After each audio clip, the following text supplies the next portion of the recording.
बरौली नाम का एक छोटा सा गांव था। उसी गांव में गोवर्धन नाम के सरपंच अपनी 2 जवान बेटियों के साथ रहा करते थे। सरपंच की एक बेटी का नाम लीला तो दूसरी बेटी का नाम लच्छो था। वे दोनों ही बेहद खूबसूरत और बहुत ही चंचल थी।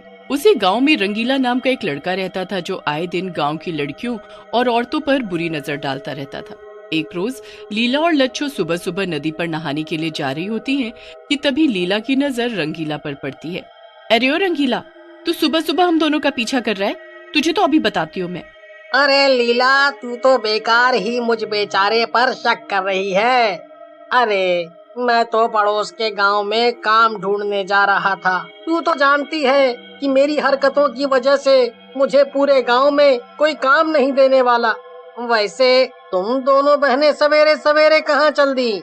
हम दोनों नदी पर नहाने जा रही हैं और अगर तू गलती से भी नदी के पास भटका ना तो हमारे पिताजी तेरा जो हाल करेंगे वो तो तू जानता ही है। इसलिए अपनी पतली गली पकड़ और सीधा निकल ले यहाँ से।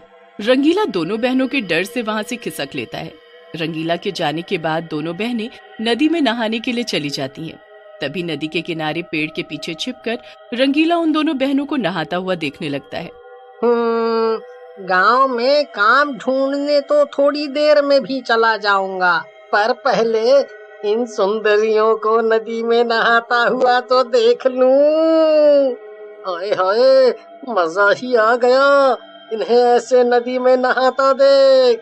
फिर कुछ देर रंगीला पेड़ के पीछे छुपकर दोनों बहनों को नदी में नहाता देखने के बाद काम की तलाश में दूसरे गांव निकल लेता है। पड़ोसी गांव में काम तलाशते हुए उसकी मुलाकात नीरज नाम के लड़के से होती है। नीरज भाई, आप तो बड़े आदमी लगते हो। पैंट शर्ट, बढ़िया जूते और हाथ में स्मार्टफोन। इन गांव की लड़कियों को तो देखो, ये आपको कैसे तिरछी नजर से देखती हुई जा रही हैं। मुझे तो लड़कियों की बस गालियां ही मिलती हैं। हाँ नीरज भाई, आप तो बस मुझे अपने पास काम पर रखो। हाँ। अरे रे, लड़कियां ऐसे ही थोड़ी ना मुझे हंस के देखती हैं। मैं इनके लिए शहर से लाली, बिंदी, कजरा, गजरा जाने क्या क्या लेकर आता हूँ, तभी तो ये सब मेरे आगे पीछे नाचती हैं। चल तू ये सब छोड़, तुझे एक बढ़िया चीज दिखाता हूँ।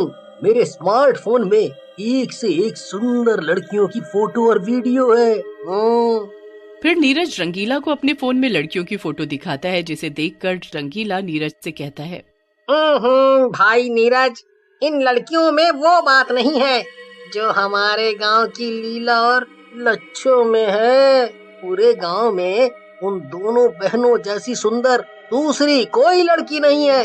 और जब सवेरे सवेरे वो दोनों नदी में नहाती हैं, तो देखकर दिल खुश हो जाता है, कसम से। फिर तो रंगीला भाई, मुझे भी उन दोनों हसीनाओं को नदी में नहाते हुए देखना है।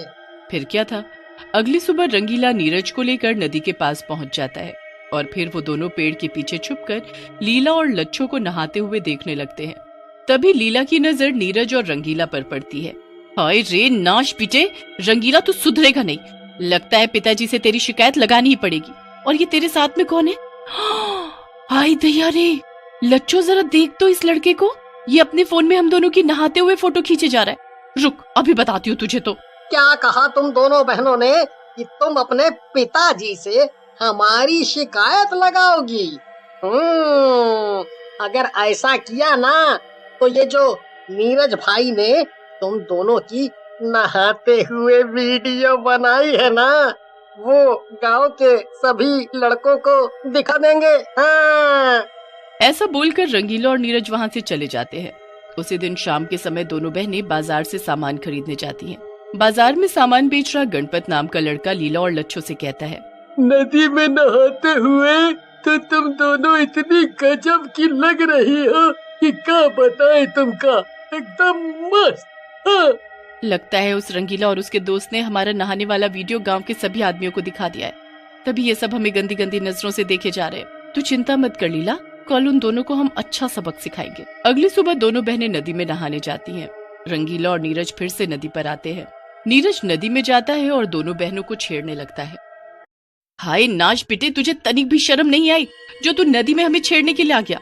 रुक, अभी हम दोनों शोर मचाकर पूरे गांव वालों को बुलाते हैं। दोनों बहनें जैसे ही नदी में शोर मचाना शुरू करती हैं, फिर नीरज और रंगीला मिलकर दोनों बहनों का गला पकड़कर नदी में डुबो देते हैं, जिसकी वजह से उन दोनों की मौत हो जाती है। उसी दिन दोपहर के समय गांव की औरतों को नदी के किनारे लीला और लच्छू की लाश नदी में तैरते हुए दिखाई देती है। लीला और लच्छू की मौत से सरपंच जी को बहुत ही दुख पहुंचता है। दोनों बहनों की मौत को कुछ दिन बीत जाते हैं। एक रोज नदी के किनारे से काशी नाम का एक आदमी गुजर रहा होता है कि तभी उसकी नजर नदी में नहा रही दो सुंदर लड़कियों पर पड़ती है। क्या बात है, क्या बात है, जरा देखो तो इन लड़कियों को। इतनी दोपहरी है और ये नदी में कैसे मजे लेकर नहा रही है। अरे ओ काशी, वहाँ खड़े खड़े काहे हम दोनों को ताक रहे हो? अरे तनिक हमरे साथ नदी में आकर नहा कर तो देखो, तुम्हारे को दिन में आनंद आ जाएगा। हाँ। फिर काशी खुशी खुशी नदी में उन दोनों सुंदरियों के साथ नहाने के लिए जाता है। आज हम तुमको ऐसा नहलाएंगे कि जिंदगी में दोबारा कभी नदी में नहाने का नाम नहीं लोगे। ऐसा बोलते ही वो दोनों लड़कियां चुड़ैल का रूप ले लेती है। काशी चुड़ैलों को देखकर बहुत डर जाता है। अरे अरे अरे अरे मर गए रे। अरे हमका तो लगा था कि हम अप्सराओं के साथ नदी में स्नान कर रहे हैं, पर ये तो चुड़ैल निकली रे। अरे भैया कोई हमको इन चुड़ैलों से बचाओ। तू तो गया काम से। ऐसा बोलकर दोनों चुड़ैलें काशी को नदी में डुबोकर मार डालती हैं। फिर इसी तरह से आए दिन से आदमियों की लाशें तैरती हुई मिलने लगती हैं। नदी से लाशों के मिलने से पूरे गांव में हड़कंप मच गया था। गांव के कुछ लोग सरपंच जी के पास जाते हैं और बोलते हैं, सरपंच जी कछु कीजिए। अरे आए दिन नदी से हमारे गांव के लड़कों की लाशें बरामद हो रही हैं। समझ नहीं आता कि ये सब कौन कर रहा है। जब से मेरी दोनों बेटियों की नदी में डूबने से मौत हुई है, तभी से ना जाने क्या हो रहा है। आए दिन नदी से गांव के लड़कों की लाशें मिल रही हैं। तुम सब गांव वालों को चिंता करने की कोई जरूरत नहीं, मैं कुछ न कुछ करता हूँ। कुछ दिनों बाद रंगीला नदी के पास से गुजर रहा होता है कि तभी उसे गाने की आवाज सुनाई देती है। आओ हुजूर तुमको सितारों में ले चलो। गाने की आवाज का पीछा करता हुआ रंगीला नदी में नहा रही लड़कियों के पास जा पहुंचता है। अरे ओ बाबूजी, वहीं खड़े हुए हमें नहाता देखोगे कि हमारे साथ भी नहाने के मजे लोगे? रंगीला जरा भी देरी नहीं करता और नदी में जाकर उन दोनों हसीनाओं के साथ नहाने लगता है। जैसे ही रंगीला उन दोनों हसीनाओं का हाथ पकड़ता है, वो दोनों एक डरावना रूप ले लेती हैं, जिसे देखकर रंगीला की सिट्टी पिट्टी गुल हो जाती है। अरे मर गया रे, ये मैं आज कहाँ आकर फंस गया। अरे ओ नदी की चुड़ैलों, मुझे बख्श दो, मुझे जाने दो। तुझे कैसे बख्श दे? अरे तूने जो हमारे साथ किया उसके बाद तो तेरी मौत पक्की है। हम दोनों बहनों को तूने इसी नदी में डुबोकर मार डाला था ना, अब तू भी नहीं बचेगा। मगर रंगीला जैसे तैसे अपनी जान बचाकर उस नदी से भाग निकलता है और गांव वालों को जाकर कहता है। तभी शोर सुनकर सरपंच जी आ जाते हैं। फिर सरपंच जी गांव के पंडित जी और गांव वालों को लेकर नदी के पास जाते हैं। पंडित जी जैसे ही मंत्र पढ़ना शुरू करते हैं, नदी से दोनों चुड़ैल बहनें बाहर निकल कर आती हैं।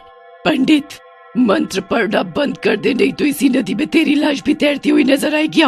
नदी में चुड़ैलों को देखकर सभी के होश उड़ जाते हैं।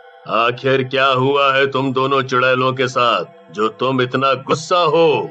हम दोनों बहनें गांव के एक भी आदमी को नहीं छोड़ेंगी, सबको नदी में डुबो डुबो कर मार डालेंगी, जैसे हम दोनों को इसने नदी में डुबो कर मार डाला। इस रंगीला और इसके दोस्त नीरज को तो हम नदी में हमेशा के लिए दफन कर देंगे।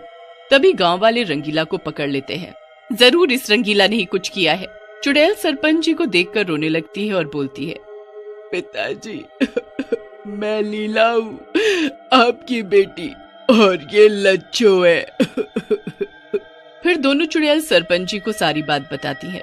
फिर गांव के सभी लोग रंगीला और नीरज को पकड़कर पेड़ से लटकाकर फांसी दे देते हैं और इसके बाद गांव के सभी लोग लीला और लच्छो चुड़ैल से अपने किए के लिए हाथ जोड़कर माफी मांगते हैं, जिसके बाद वो दोनों चुड़ैल बहनों की आत्मा को शांति मिल जाती है और वो नदी से